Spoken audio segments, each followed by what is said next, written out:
पशुगणना, मतगणना, जनगणना, कितने पेड़, कितने पौधे, कितना छोटा जानवर, कितना बंधा जानवर, हर एक चीज का आंकड़ा और डेटा सरकार के पास है। तो फिर जाति का डेटा क्यों नहीं होना चाहिए? पशु गणना तो फिर मतगणना, तो जाति जनगणना क्यों नहीं? जनरल जनगणना से भी मोदी सरकार भागती है। आप भोज का आयोजन करते हैं, भोज में कितने लोगों को खिलाना है ये गिन के पता चलता है। चावल दाल कितनी खरीदनी है, सब्जी कितनी खरीदनी है, सरसों तेल मसाला कितना खरीदना है, ये लोगों के गिनने के बाद उसका एस्टीमेट हलवाई बनाता है। जब आपके पास गिनती ही नहीं रहेगी कि हमारे लोग कितने हैं, उनकी संख्या क्या है, उनके बारे में योजनाओं का क्रियान्वयन कैसे करेंगे आप? अंधेरे में तीर मारते मारते, पसीना बहाते बहाते, कहीं वो पसीना रंग लाने के बजाय भंग में तो नहीं जा रहा। आपका काम ढंग के जगह बेढंग पे तो नहीं हो रहा। ये तो सीधी सी बात है कि किसी भी योजना को लागू करने के लिए उसका पूरा डेटा होना चाहिए, उसकी पूरी जानकारी होनी चाहिए। अंग्रेजों ने 1934 में जो जाति जनगणना कराया था, उसी के आधार पर ओबीसी SC ST को आरक्षण में कुछ दिया गया, लेकिन वो सही डेटा किसी के पास नहीं। अंग्रेजों वाला जो अनुमानित डेटा था, एक अनुमान के तहत आरक्षण दिया गया। अगर सही जानकारी हो जाए कि 100% में किसका कितना % संख्या है, उसका उतना हिस्सा बनता है, उसको उतना मिलना चाहिए। दिक्कत क्या है, समस्या क्या है? कुछ भी नहीं।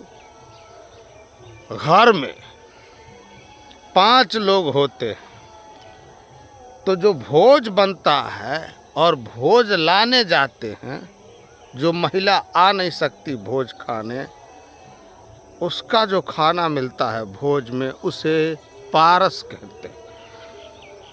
तो गिनती बताना पड़ता है कि हमारे घर में इतनी महिलाएं हैं, इतने पुरुष है जो आ नहीं सकते, उनका तबीयत खराब है, कोई बच्चे हैं, जो जा सकता है वो जाकर भोज खा लेता है। तो उस हिसाब से भोज उनको पारस दिया जाता है कि इतने लोगों को घर पे भेजना है चावल दाल।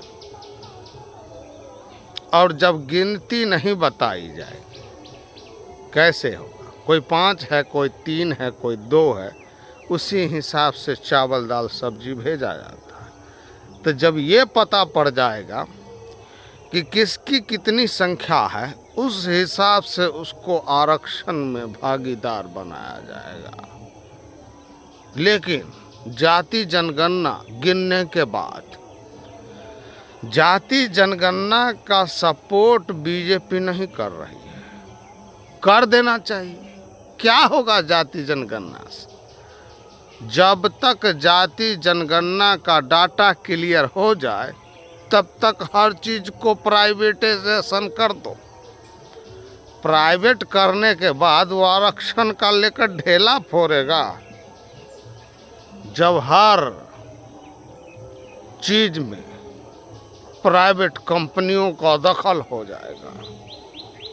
जितने सरकारी नौकरी जो बहाल किया जाता है, धीरे धीरे उनको जो प्राइवेट निजीकरण किया जा रहा है, जब वही हो जाएगा तो आरक्षण लेकर चाटेंगे हम आप।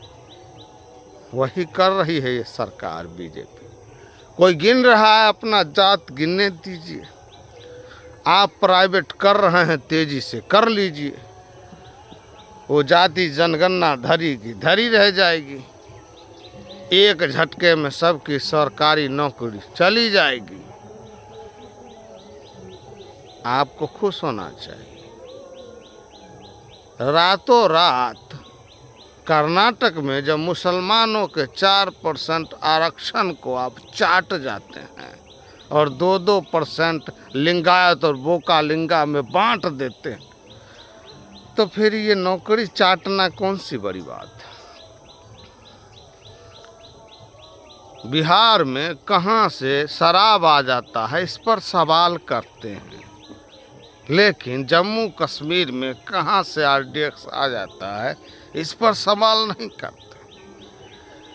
यहाँ शराब पीने के मामले में लोग पकड़े जाते हैं, लेकिन आपके जवानों को मारकर आतंकवादी भाग जाते हैं और वो पकड़े नहीं जाते हैं, उस पर कोई सवाल नहीं। कोई सवाल नहीं। धू धू करके जल रहा है मणिपुर, कहीं कोई मेन स्ट्रीम मीडिया में चर्चा नहीं। इतना पक्षपात। बिहार में कुछ हो जाए, बंगाल में कुछ हो जाए, महाराष्ट्र में तो अभी शिंदे है, वहाँ का नहीं दिखाएगा। हाँ, बिहार बंगाल में अगर कुछ हो जाए जोर शोर से दिखाया जाएगा, देखिए ये हुआ, देखिए वो हुआ। लेकिन जात होना चाहिए वही 90%। अगर गलती से जात ब्राह्मण निकल गया तो दिखाना बंद हो जाएगा। जैसे बेगूसराय में मोटरसाइकिल से तरतराता हुआ गोली 7 किलोमीटर तक चला था और जात निकला ब्राह्मण, बंद हो गया टीवी में दिखना। कहीं भी निकलेगा टीवी में दिखना बंद हो जाए, चाहे बजरंग दल वाले का कुकर्म हो चाहे उनका, क्योंकि टीवी में भी वही बैठे हैं। अब वही लोग सबका हक गटके हुए हैं, इसीलिए वो जाति जनगणना नहीं चाहते। अगर जाति जनगणना हुई तो सरकार के पास ये डेटा हो जाएगा, आपके पास ये डेटा हो जाएगा। सुप्रीम कोर्ट में जो सवाल करते हैं जज साहब बहुजन वकीलों से कि आखिर आपकी कितनी संख्या है जिसके आधार पर आपको हम आरक्षण दें, गिनती नहीं है, बता नहीं पाते हैं, इसका वो फायदा लेते हैं, उसी को रोकने का प्रयास है। और आप लोग 5 किलो चावल पर ढेका खोले हुए हैं। 5 किलो चावल 4 किलो मिलता है, 1 किलो कम तौलने की प्रक्रिया में चली जाती है। 15 चौका 60 रुपये का चावल आपके पिछवाड़े का ढेका ढीला कर रहा है। आगे आपको चावल दिखाया जा रहा है 60 रुपये का, और पीछे आपका पिछवाड़ा यानी ढेका ढीला किया जा रहा है। आगे चावल, पीछे ढेका। आगे देखिए चावल को, पीछे ढेका ढिल्ला। 5 किलो चावल सरकार रहा हिला, पीछे ढेका गीला। क्या 60 रुपये दिया जा रहा है प्रति महीना और 10,000 रुपये लूटा जा रहा है, लेकिन आप हैं मानने को तैयार नहीं। बिना तेल साबुन को आपको काम हो रहा है। कितने मूर्ख हैं। कोई कोई तो पढ़ा लिखा व्यक्ति से जब मुलाकात होता है यूपी बिहार, उसको मालूम है। पुरानी पेंशन व्यवस्था बंद हो गई, खूब कूदने लगा कि भाई वो लोग को पैसा मिलता था फ्री में, अब तो उसको पैसे नहीं। आपको क्या लाभ है? इनको लाभ नहीं है। किसी और को जो लाभ मिल रहा था उसे अगर रोक दिया जाए, इनको खुश। पेंशन का पैसा गांव में आता है तो पैसा से कपड़ा खरीदता है, गहना खरीदता है। कपड़ा वाला दुकानदार को फायदा, राशन वाला को फायदा, सब। नहीं आने के बाद वो खुश। सारा पैसा किसी पूंजीपति कंपनी वाले को माफ कर देता है, आपका गर्दन साफ कर देता है। खुश रहिए, आबाद रहिए। 5 किलो राशन दिखाएगा और पिछवाड़ा को इसी तरह हिलाएगा। हिलवाते रहिए। बहुत बहुत शुक्रिया।